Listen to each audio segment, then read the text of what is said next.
Okay, guys, so I love to do a lot of stuff with mindset, right? So I was talking before my video was cut off about like if a homeless person now has a home, they are happy to do dishes. Most people are not happy to do dishes, laundry, or certain things, but if you change your mindset and you think about something differently, you usually will succeed because you're more positive about things. So, as I was thinking about this, I want to talk about recommitment. So, I had my birthday, as you all know. I got a friend. We're going out. I said I wanted to go roller skating. I don't know if we're doing that. She had suggested bowling, but I'm like, look, the last time I went bowling was with my husband, New Year's Day, 2003. We had reconciled. I don't know why he's still on the truck thing because he said it was water under the bridge, but it is an excuse to be divorced. If you want to find an excuse, you will have an excuse. If you want success, you can find success. It's all in mindset, right? If you want to be thankful, you can be thankful for the littlest thing. I saw a woman on my Facebook. I have different Facebook accounts for different things. One is to connect with one of my sons, one is for my business, one is for my abortion stuff. Anyways, so she had said she was happy to wake up and be able to read the Word of God. And I'm like, how cool is that? I mean, that's like thankful for the smallest thing. So when we talk about recommitment, okay, we think about I'm looking at commitments in my life and how have I done? Like my walk with God through a lot of persecution, with people like, even my favorite Uncle Bill when I first got saved was like, oh my gosh, Melissa has got religion, everyone. And of course, I could take stuff from him, right? Because he was my favorite uncle. And pretty much, we didn't really, I never had issues with my uncle, never. Like in 54, well, he died, what, 10 years ago?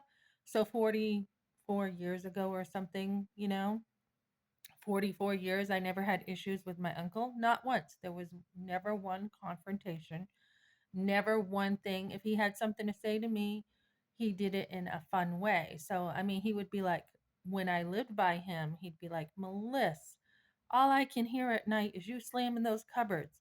And then we would laugh.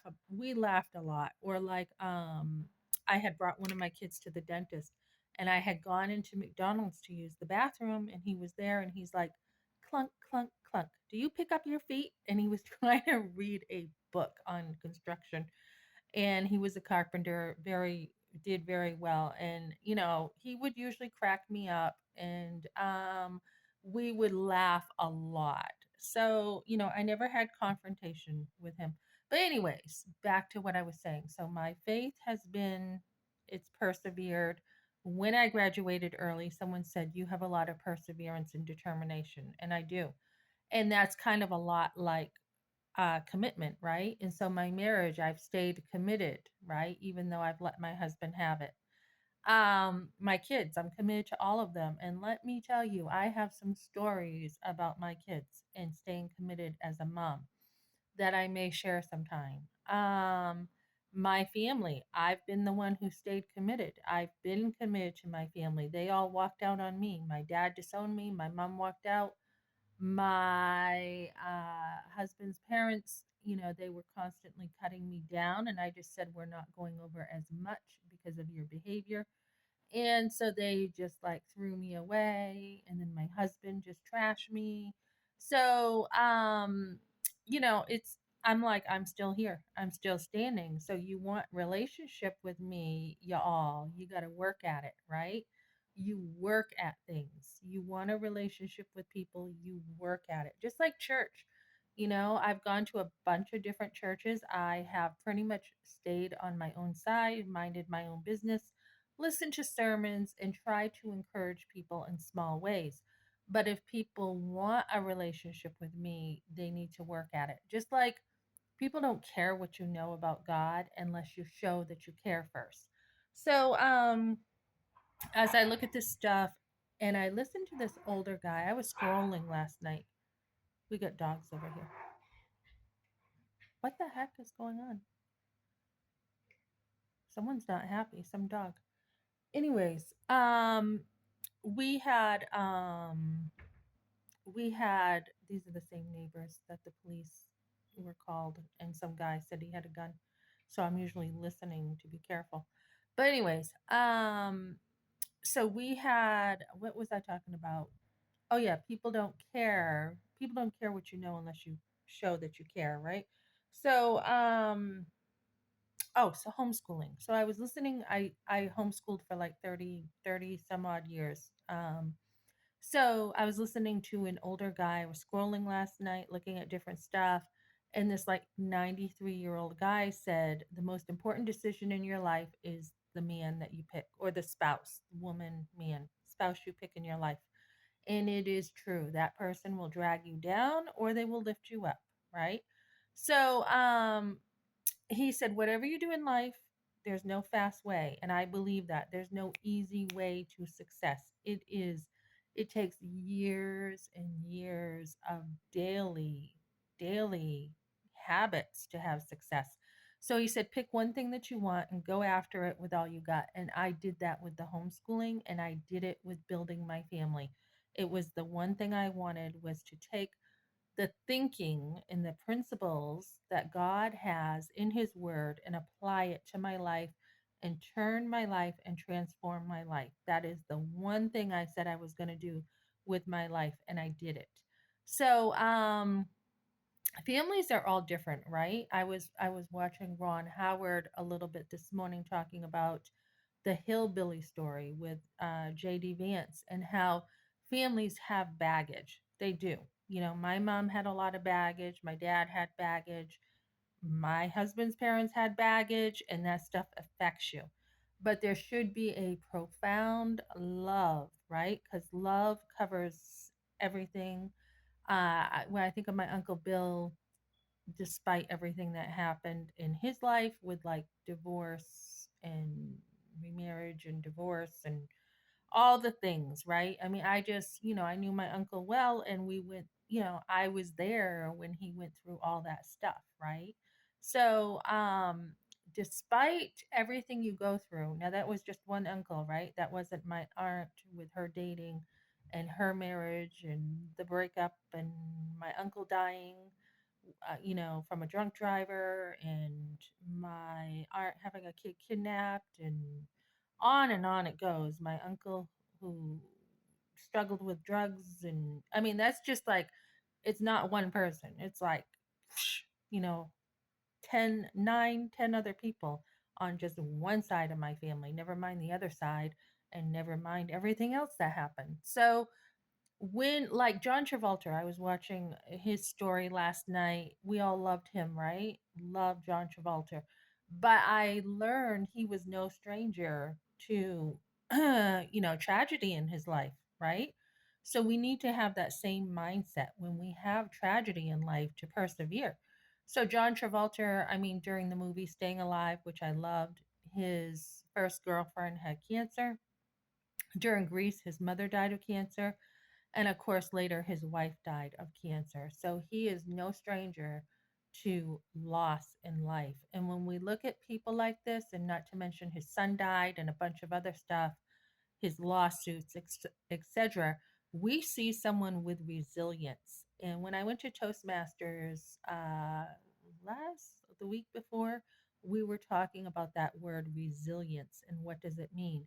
It means no matter what gets thrown at you in life, you are focused and you're going to keep on trucking, right?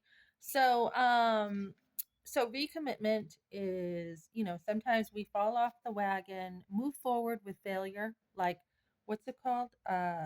Failure, fail forward and implement new stuff every day. So, as it was my birthday, I am looking at my life now from a whole different perspective and saying, okay, new year, new age.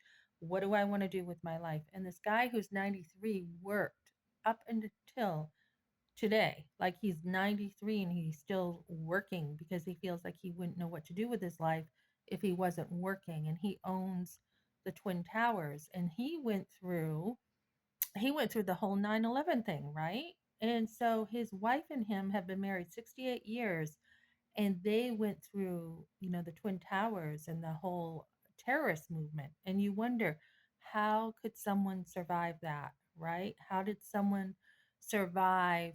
I mean, he was spared. I mean, his wife told him to go to the doctors and he was spared that day.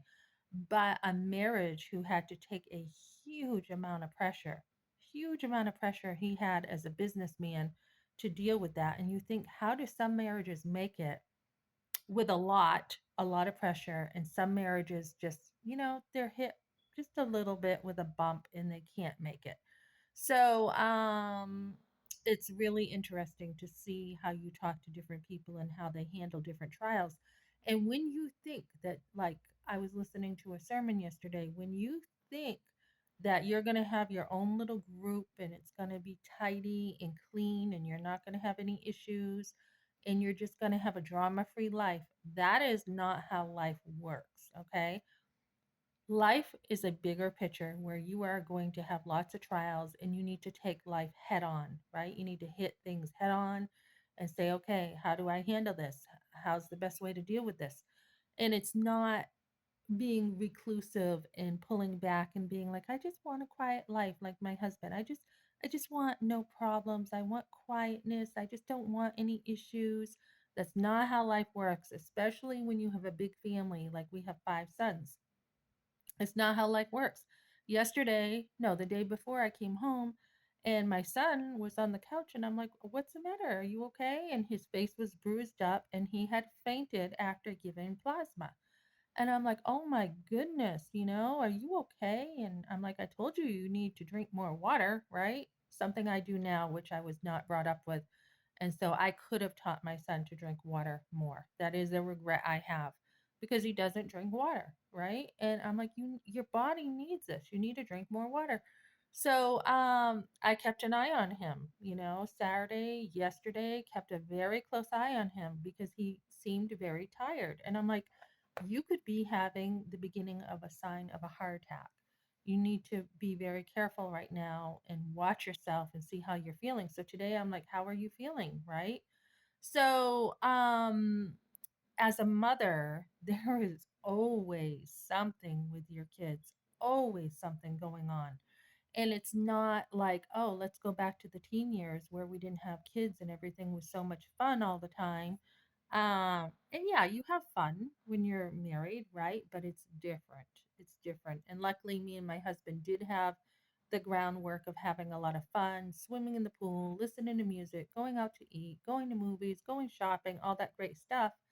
But and fun stuff. But when you're married, we had fun having our kids, seeing them born, seeing them be raised, watching them grow up. Um, but it's not it's peace is deep with a foundation of your walk with God. And as things hit you, on this, you walk through it. I mean, they hit you this way, they hit you that way. And you need tools, you need to grow, you need to mature to continue to live a successful life before God. He's our audience, right? He's our one audience. So I just want to encourage everyone, whoever's watching this, persevere in life. And if you've fallen off the wagon, get back up and continue. It's not the one who falls, it's the one who gets back up, right? Just like on the movie Rocky. I love that show, that movie. You get back up, right? That's how it works. Even in your family, if you've had issues with your family, get back up, work at it, solve some problems, get beyond the issues. What did I hear today?